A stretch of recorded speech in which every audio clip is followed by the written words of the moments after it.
जय श्री हरि, जय श्री स्वस्थानी माता। ओम नमः शिवाय। श्री स्वस्थानी व्रत कथाको आजको नयाँ अध्याय 16 भित्रको दिव्य पावन कथा प्रसङ्ग लिएर म टिकाराम पौडेल सधैँ जस्तै हजुरहरू समक्ष उपस्थित भइसकेको छु।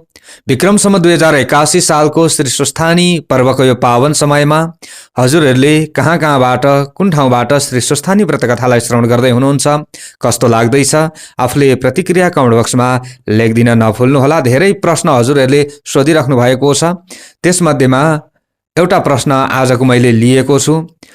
श्री स्वस्थानी व्रत कथाको पुस्तक घरमा राखिएको छ गुरुजी, पढ्न भ्याइएको छैन, पढ्नै पर्छ कि पर्दैन भन्ने हजुरहरूको प्रश्न रहेको छ।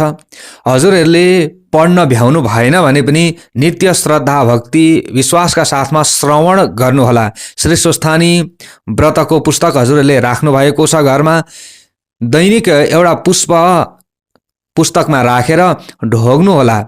भनेको शिर हामीले श्री स्वस्थानी व्रत कथाको पुस्तकमा राखियो भने पनि भगवतीको कृपा आशीर्वाद मिल्दछ। पढ्न आएन भने चिन्ता नलिनुहोला, श्रवण गर्नुहोला। शुद्ध भक्ति भावले श्रवण गरियो भने अवश्यमेव फल मिल्ने नै छ। आउनुहोस्, सर्वप्रथम समादरणीय दर्शक भक्तवृन्द, अब हजुरहरूले पनि आफूले भक्तिभावपूर्वक ध्यानका श्लोकहरूलाई श्रवण गर्नुहोला। आउँछ भने हजुरहरूले दोहोऱ्याउने प्रयास गर्नुहोला, नभए पनि श्रवण गर्नुहोला। ओम यं ब्रह्मा वरुणेन्द्र रुद्रमरुतः स्तुन्वन्ति दिव्यैस्तवैर् वेदैः साङ्गपदक्रमोपनिषदैर् गायन्ति यं सामगाः ध्यानावस्थित तद्गतेन मनसा पश्यन्ति यं योगिनो यस्यान्तं न विदुः सुरासुरगणा देवाय तस्मै नमः। श्रीमच्चन्दनचर्चितोज्ज्वलवपुः शुक्लाम्बरा मल्लिका मालालङ्कृतकुण्डला प्रविलसन मुक्तावली शोभिता सर्वज्ञाननिदानपुस्तकधरा रुद्राक्षमालाकरा वाग्देवी वदनाम्बुजे वसतु मे त्रैलोक्यमाता चिरम्। मूकं करोति वाचालं पङ्गुं लङ्घयते गिरिं यत्कृपातमहं वन्दे परमानन्दमाधवम्। नमो भगवते तस्मै व्यासायामिततेजसे यस्य प्रसादात् वक्ष्यामि नारायणकथामिमाम्।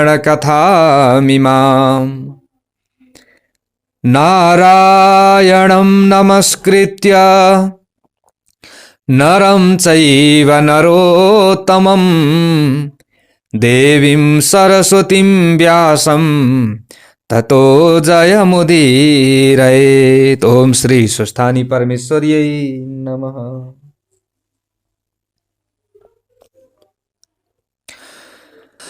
अथ षोडशोऽध्यायः। श्री स्वस्थानी व्रत कथाको 16 अध्यायमा कुमारजी आज्ञा गर्नुहुन्छ, हे अगस्त्य मुनि, ध्यानपूर्वक सुन। फेरि कुनै दिन भगवान शिवजीलाई वन विहार गर्ने इच्छा भयो र कसैलाई पनि थाहा नदिई श्लेषमान्तक वनमा मृग स्वरूप भई अनेक मृग मृगीहरूका साथ परम आनन्दले रहन लाग्नुभयो। यता पार्वतीले भगवान श्री महादेवलाई नदेखेपछि भगवान श्री महादेवलाई नदेखी अनेक स्थानमा खोजिन, तर कहीँ पनि भेट्टाउन सकिनन् र कहीँ पनि भेट्टाउन नसकी भगवान श्री महादेवले मलाई अघि पनि मलाई यसै गरी दुःख दिनुभयो, अब फेरि कहाँ जानुभयो होला। यति भनी ध्यान दृष्टिले विचार गर्दा श्लेषमान्तक वनमा मृग रूप धरेर विहार गरिरहेको थाहा पाइन् र आफू पनि बागमती नदीको किनारमा गएर अनेक कष्ट खपी तपस्या गर्न लागिन। कैलाशमा शिव पार्वती दुवैलाई नदेखी ब्रह्म आदि देवताले यानि कि ब्रह्मादि देवताले स्थान स्थानमा खोजी गरे, तर कहीँ पनि पत्ता लगाउन सकेनन् र हार मानी आफ्ना आश्रममा जान लागेका थिए। आफ्ना आश्रममा जान लाग्दा बागमती नदीको किनारमा पार्वतीलाई तपस्या गरिरहेकी देखेर सबै देवताहरूले प्रणाम गरी सोधे, हे जगतमाता, कैलाशमा हजुर र श्री महादेव नहुँदा संसारै शून्य जस्तो भयो र हामीहरू पनि असहाय अनाथ जस्ता भयौं। अब हामीमाथि दया गरेर भगवान श्री महादेव कहाँ हुनुहुन्छ आज्ञा होस्। फेरि हजुर पनि यस्तो स्थानमा आएर एक्लै किन बस्नु भएको हो, यी सबै कुरा हामीलाई आज्ञा होस्। यति देवताहरूको प्रार्थना सुनि पार्वतीले भन्नुहुन्छ, हे देवता हो, भगवान श्री महादेव यतै आउनु भएको हुनाले म उनैको आराधना गरेर यहाँ बसेकी हुँ।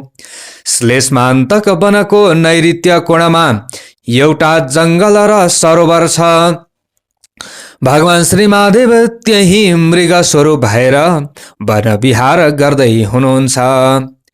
कस्तो मृग भने सुवर्णको जस्तो वर्ण भएको, 3 नेत्र र 1 सिंह भएको, मृगहरूको समूहमा सबैभन्दा ठूलो मृग स्वरूप धारण गरेर बस्नु भएको छ। अब तिमीहरू त्यही जाओ र त्यही गएर खोजी गर, अनि भगवान श्री महादेवको दर्शन पाउनेछौ। पार्वतीको वचन अनुसार देवताहरूले त्यही गई खोजी गरे, तर कतै पनि पाउन सकेनन्। ब्रह्मा विष्णु इन्द्र तीनै देवताले अब अनेक स्तुति गर्दै खोज्न लागे। उसै बेला अकस्मात लाखौं मृगको एउटा समूह देखे। त्यही फौजका माझमा अत्यन्त राम्रो 3 नेत्र 1 सिंह र सुवर्ण झैं वर्ण भएको सबैभन्दा ठूलो मृगलाई परैबाट देखे र त्यस मृगलाई आफैतिर यानि कि आफूतिर आउन लागेको देखि आफूतिर आउन लागेको यी तीनै देवताले देखेर अलिक नगिच गई बिन्ती गरे, हे भगवान, कैलाश शून्य भएको पनि धेरै दिन भयो। हे दयाका सागर, हे दया सागर, हामी त्रिदेव ब्रह्मा विष्णु इन्द्रमाथि दया गरी हजुरले दर्शन दिनुहोस्। यस्तै अनेक स्तुति गर्दै मृग रूप शिवका नगिचै देवताहरू गए। आफूतिर आउन लागेका देवताहरूलाई देखेर रुद्र मृग त्यो समयमा उफ्री उफ्री भाग्न लागे। रुद्र मृगको त्यस्तो चाला देखेर विष्णु भगवान भन्नुहुन्छ, हे देवेन्द्र, हामीहरूको यस्तो प्रार्थनाले महादेव चैतन्य हुने भएनन्। अब हामी 3 व्यक्तिले 3 तर्फबाट घेरा दिएर समातौं। भगवान श्रीहरि विष्णुको यस्तो वचन सुनेर हुन्छ भनी 3 देवताले 3 तिर उभि घेरा दिएर रुद्र मृगको सिंहको जरामा भगवान श्रीहरि विष्णुले र माझमा ब्रह्माजीले अनि टुप्पामा इन्द्रले बलपूर्वक समाते। ती त्रिदेवले समाउन साथ रुद्र मृग अन्तर्धान भए। सिंह मात्र त्रिदेवका हातमा रह्यो। त्रिदेवले बेसरी समातेका हुनाले त्यो सिंह 3 टुक्रा भयो र 3 टुक्रा भई 3 देवताका हातमा एक टुक्रा आयो। त्यस्तो भएको देखेर यो हामीले ठुलो अपराध गर्यौं, साह्रै अनर्थ भयो, अब के गर्ने भन्दै तिनै देवताले बिन्ती गर्दै भन्न लागे, हे शम्भो, हाम्रो यो अपराध क्षमा गरी बक्सियोस्। यदि भनी स्तुति गर्न लागे। ब्रह्मा विष्णु र इन्द्रले त्यसरी स्तुति गरेको देखेर दयाका सागर भगवान श्री महादेव अत्यन्त प्रसन्न हुनुभयो र प्रसन्न भई ज्योति स्वरूपको दर्शन दिनुभयो। अनि देवताहरूले खुसी भई दण्डवत प्रणाम गर्दा भए। अनि भगवान श्री महादेवले आज्ञा गर्नुहुन्छ, त्यो समयमा, हे देवता हो, तिमीहरूको स्तुतिले म अत्यन्त प्रसन्न भए, वरदान माग। भगवान श्री महादेवको त्यस्तो आज्ञा सुनेर ब्रह्मा विष्णु र इन्द्रले बिन्ती गर्दछन्, हे प्रभु, हजुरको ध्यान कहिल्यै पनि हामीले नबिर्सौं। हजुरमा हाम्रो ध्यान लागिरहोस्, सदा हाम्रो हृदयमा हजुर रहिरहनुहोस्। अरू हामीलाई केही पनि वर चाहिन्न, केवल हजुरका चरणको भक्ति चाहन्छौं। देवताहरूको त्यस्तो वचन सुनेर भगवान श्री महादेवले पनि तथास्तु भन्नुभयो। फेरि तिनै देवताले भने, हे ईश्वर, यो हजुरको सिंह 3 टुक्रा पारेको हामीहरूको अपराध क्षमा गरी यी सिंहका 3 टुक्रा के गर्ने हो आज्ञा होस्। अनि भगवान शिवजीले यति सुनेपछि आज्ञा गर्नुभयो, यानी कि भगवान श्री महादेवले भन्नुभयो, हे देवता हो, मेरो सिंह 3 टुक्रा पारेको तिमीहरूलाई कुनै पनि अपराध लाग्दैन र शङ्का पनि मान्नु पर्दैन।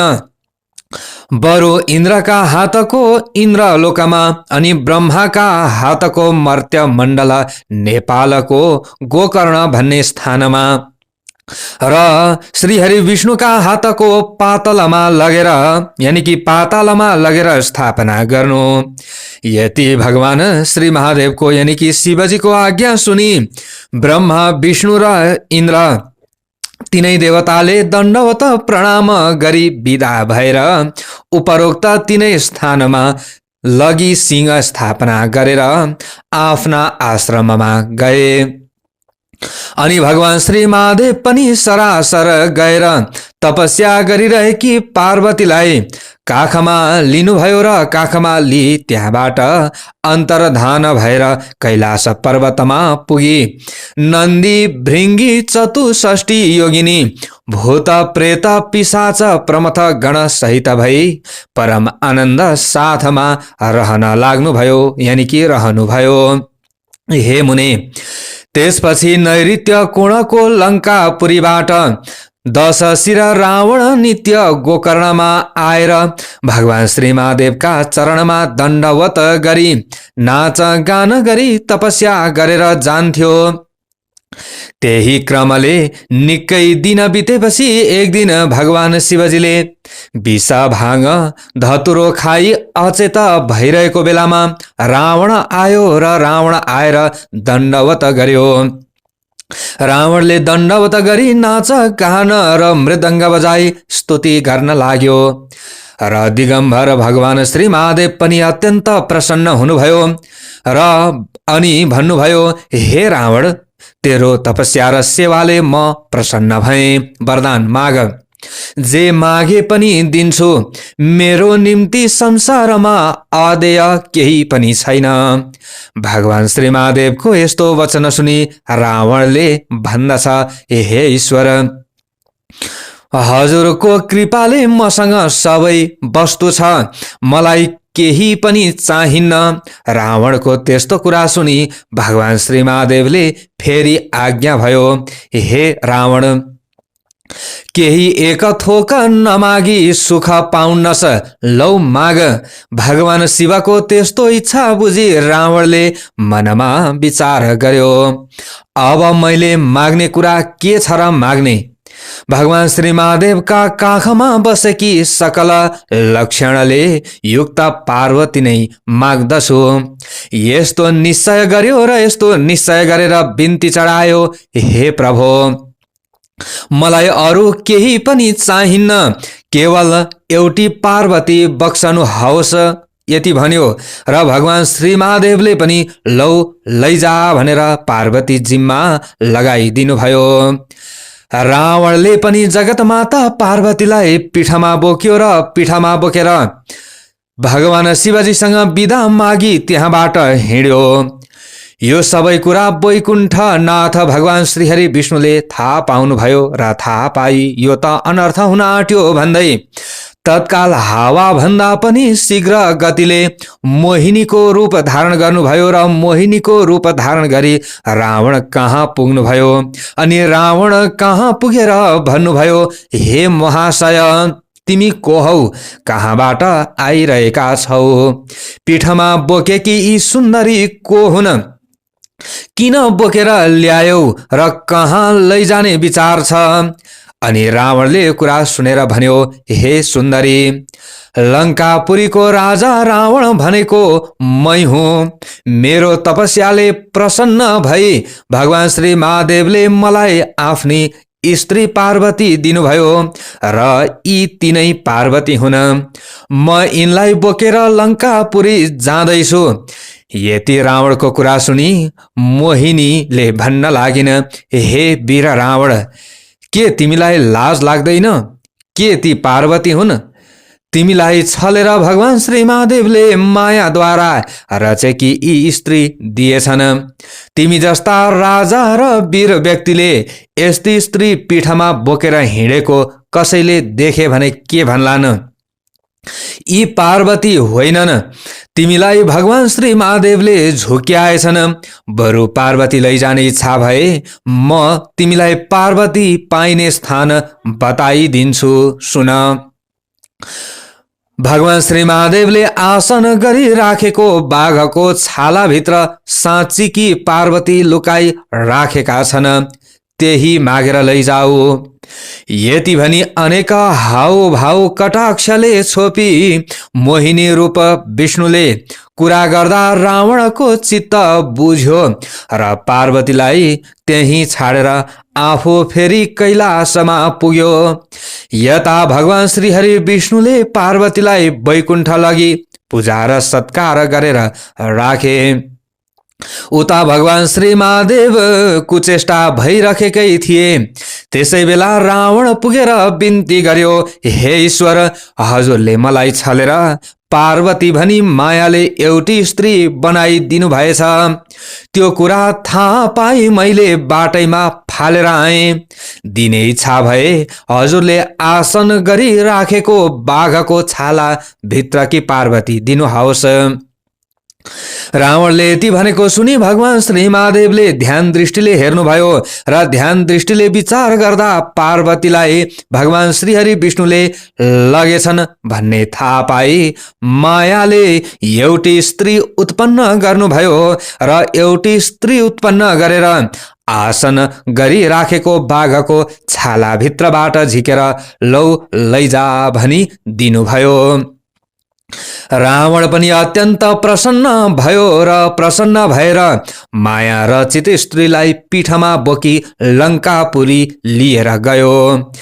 यता भगवान श्रीहरि विष्णुले पार्वतीलाई भगवान श्री महादेव कहाँ पुर्याउनु भयो र पुर्याई आफू वैकुण्ठ जानुभयो। कुमारजी भन्नुहुन्छ, हे अगस्त्य मुनि एक चित्त भएर सुन। एक दिन भगवान श्री महादेवले पार्वतीसित सल्लाह गरी मान सरोवर तलाउमा राजहंस भएर जल क्रीडा गर्न जानु भएको थियो। त्यसै मौकामा अन्तःपुर नामको नगरमा बस्ने एउटा जालन्धर थियो। त्यसकी वृन्दा नामकी अत्यन्त पतिव्रता स्त्री थिइन्। एक दिन ती दुवै पति पत्नी बसेर ठट्टा गरिरहेका थिए। त्यसै बखत जालन्धरले अकस्मात बेस्सरी हाँस्न लाग्यो, यानि कि जालन्धर अकस्मात बेस्सरी हाँस्यो र वृन्दाले सोधिन्, हे स्वामी, किन यसरी हजुर हाँस्नुभयो? जालन्धरले भन्यो, हे वृन्दा, तिमी जस्ती सुन्दरी पत्नी अरू कसकी होली भन्ने लागेर हाँसेको हुँ, अरू कुनै कारण होइन। वृन्दाले उत्तर दिइन्, हे स्वामी, म के राम्री छु र? भगवान श्री महादेवकी स्त्री पार्वतीलाई देखे हजुरले के गर्नुहोला? वृन्दाको यस्ता कुरा सुनि जालन्धरले भन्यो, हे स्त्री, के यो कुरा साँचो हो? त्यसो भए म पार्वतीलाई छल्न जान्छु। यति कुरा गरी मायाले भगवान श्री महादेवको रूप धारण गर्यो। जालन्धरले भगवान श्री महादेवको रूपलाई धारण गरी कैलाशमा पुग्यो। पार्वतीले पनि भगवान श्री महादेव आउनु भएको होला भनी सुनको कमण्डलु लि पाउ धुन ढोकामा आइन्। त पार्वतीलाई देख्न साथ श्री महादेव रूपधारी जालन्धर मूर्छा परेर लड्यो। अनि पार्वतीले ध्यान दृष्टिले हेर्नुभयो। ध्यान दृष्टिले विचार गर्दा त आफूलाई छल्न भगवान श्री महादेवको रूप धारी जालन्धर आएको थाहा पाए। द्वारपाललाई भनिन्, हे नन्दी, हे भृङ्गी, यहाँ कोही आए पनि मलाई नसोधी भित्र पस्न नदिनु। यति भनी आफू कसैले नदेख्ने स्थानमा गएर लुकी रिसाले चुर भई भगवान श्री हरि विष्णुको आराधना गरिन्। पार्वतीले क्रोधित भएर आराधना गरेको विष्णु भगवानले थाहा पाए। गरुडमा चढेर तत्काल कैलाश पर्वतमा पार्वती कहाँ पुग्नुभयो। हे पार्वती, मलाई किन आराधना गरेकी भनी सोध्नुभयो। अनि पार्वती भन्दछिन्, हे विष्णु, श्री महादेव जल क्रीडा गर्न मानस सरोवर तलाउमा राजहंस भई आनन्द मनाउँदै हुनुहुन्छ।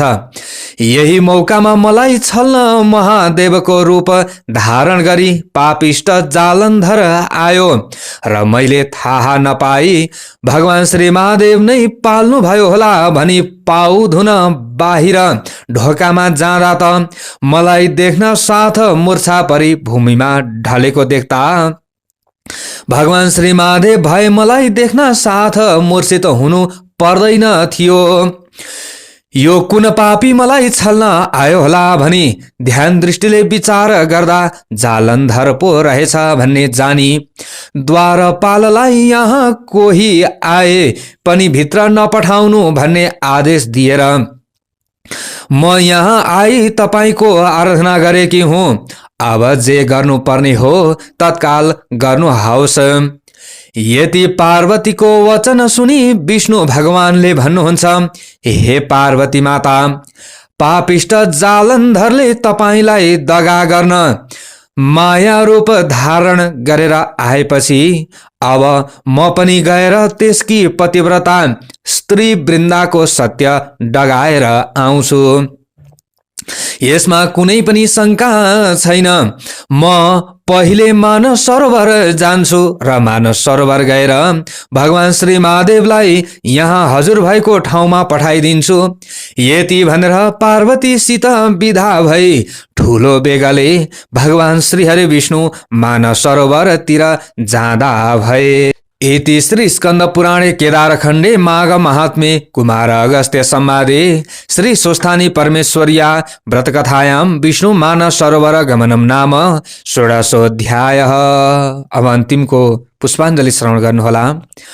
ओम उपनयतु मंगलम वह सकल जगन मंगलालयः श्रीमान दिनकर किरण निबोधित नवनलिन दल निभेक्षण कृष्ण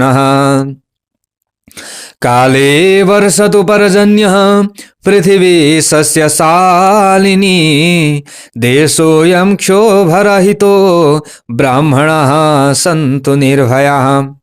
अपुत्राः पुत्रिणः सन्तु पुत्रिणः सन्तु पौत्रिणः निर्धनः सधनः सन्तु जीवन्तु शरदां शतम् तत्रैव गंगा यमुना च तत्र गोदावरी सिन्धु सरस्वती च तीर्थानि सर्वाणि वसन्ति तत्र यत्राच्युतोदारकथा प्रसङ्गः या कुन्देन्दुतुषारहारधवला या शुभ्रवस्त्रावृता या वीणावरदण्डमण्डितकरा या श्वेतपद्मासना या ब्रह्माच्युतशङ्करप्रभृतिभिर्देवैः सदा वन्दिता सा मां पातु सरस्वती भगवती निशेषजाड्यापहा